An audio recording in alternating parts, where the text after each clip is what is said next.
Assalamualaikum warahmatullahi wabarakatuh. Apa kabar semuanya? Alhamdulillah kita masih dalam keadaan sehat ya. Kita mulai pembelajaran kita dengan membaca basmalah. Bismillahirrahmanirrahim. Siapkan alat tulisnya ya. Materi IPA, tema 4, menjelaskan cara menghasilkan, menyalurkan, dan menghemat energi. Pembangkit listrik merupakan rangkaian alat atau mesin yang berfungsi untuk mengubah energi tertentu menjadi energi listrik. Apa saja jenis-jenis pembangkit listrik? Ada jenis pembangkit listrik tenaga angin atau PLTB, pembangkit listrik tenaga bayu. PLTB ini menggunakan tenaga angin untuk menggerakkan kincir angin yang dapat menghasilkan listrik. Pembangkit listrik tenaga air. Pembangkit listrik tenaga air ini memanfaatkan aliran sungai. Aliran sungai ini bergerak memutar kincir air. Kincir air ini memutar dinamo sehingga menghasilkan energi listrik. Ketiga, pembangkit listrik tenaga uap atau PLTU. Keempat, pembangkit listrik tenaga panas bumi. Kelima, pembangkit listrik tenaga diesel. Keenam, pembangkit listrik tenaga surya yang menggunakan panel surya untuk menyimpan panas matahari. Ketujuh, ada pembangkit listrik tenaga gas. Nah, proses listrik sampai ke rumah. Bagaimana sistem tenaga listrik bisa sampai ke rumah-rumah kita? Di sini dari pembangkit listrik dari pusatnya kemudian disalurkan ke saluran transmisi melalui trafo ya. Saluran transmisi yang bertegangan tinggi ada sampai 500 kV, ada yang 150 kV, ada yang sampai 70 kV. Kemudian ini disalurkan ke saluran distribusi. Di sini sudah terpecah-pecah melalui gardu induk, sudah turun tegangannya.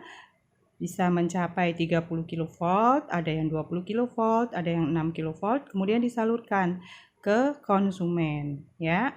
Jadi yang disalurkan ke konsumen ini sudah merupakan tegangan rendah. Energi alternatif. Energi alternatif merupakan energi yang dapat diperbarui. Jumlahnya tidak terbatas sebagai bahan pengganti bahan bakar fosil. Bahan bakar fosil itu yang tidak dapat diperbarui, contohnya batu bara, minyak bumi, dan gas alam.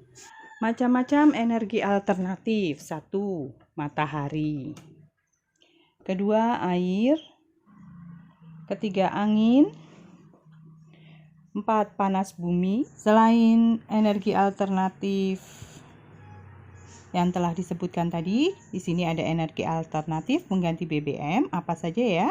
Di sini ada biogas yang berasal dari kotoran hewan yang berfungsi untuk menggantikan LPG.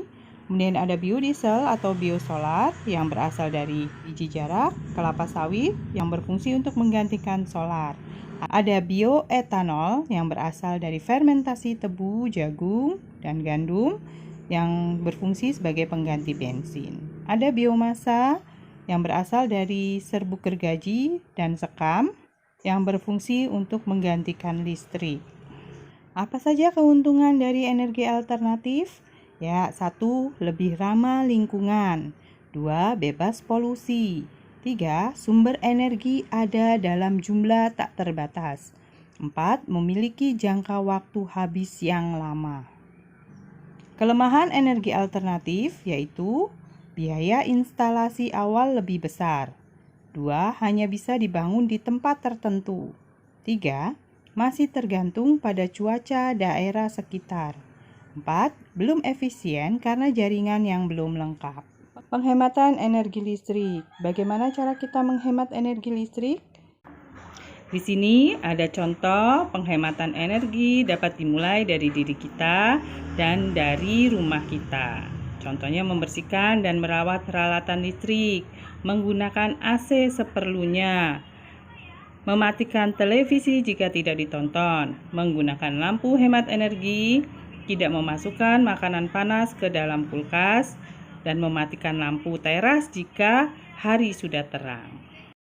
Apa dampak pemborosan listrik? Ya, pemborosan energi listrik dapat menyebabkan dampak negatif yang dapat merugikan manusia. Apa saja ya? 1. Pemanasan global. Energi listrik yang digunakan hingga melebihi batas akan banyak menghasilkan energi panas. Energi panas dapat menyebabkan terjadinya pemanasan global. Pemanasan global akan menyebabkan naiknya permukaan air laut dan meningkatnya intensitas cuaca ekstrim. 2. Sumber energi berkurang. Sumber energi yang digunakan untuk menghasilkan energi listrik mayoritas berasal dari bahan bakar fosil. Bahan fosil merupakan sumber energi yang tidak dapat diperbarui. Semakin banyak penggunaan energi listrik, penggunaan bahan bakar fosil semakin besar. Akibatnya, cadangan bahan bakar fosil akan semakin berkurang. 3. Biaya pengeluaran membesar. Penggunaan energi listrik yang berlebihan akan mengakibatkan jumlah energi listrik yang dipakai juga semakin besar. Jumlah energi listrik yang terpakai dapat dilihat pada kWh meter. Jika nilai kWh semakin besar, biaya listrik yang ditanggung juga semakin besar. Sebab padamnya listrik apa ya? 1. Adanya sebab internal. Dapat disebabkan karena kelebihan beban daya atau pemakaian listrik yang berlebihan. Di korsleting pada instalasi listrik yang ada di rumah. C. Terjadi korsleting pada peralatan listrik yang dipakai. D. Pemasangan kabel yang kendur. 2. Ada sebab eksternal, gangguan yang berasal dari pihak PLN. Apa saja ya? A. Pemadaman listrik bergilir. D. Gangguan kelebihan beban. C. Tegangan tinggi. D. Tersambar petir yang merupakan faktor alam ini ya. E. Kebocoran listrik dan lain-lain.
Terima kasih atas perhatiannya. Semoga pembelajaran kita bermanfaat. Kita tutup dengan hamdalah alhamdulillahirabbil alamin.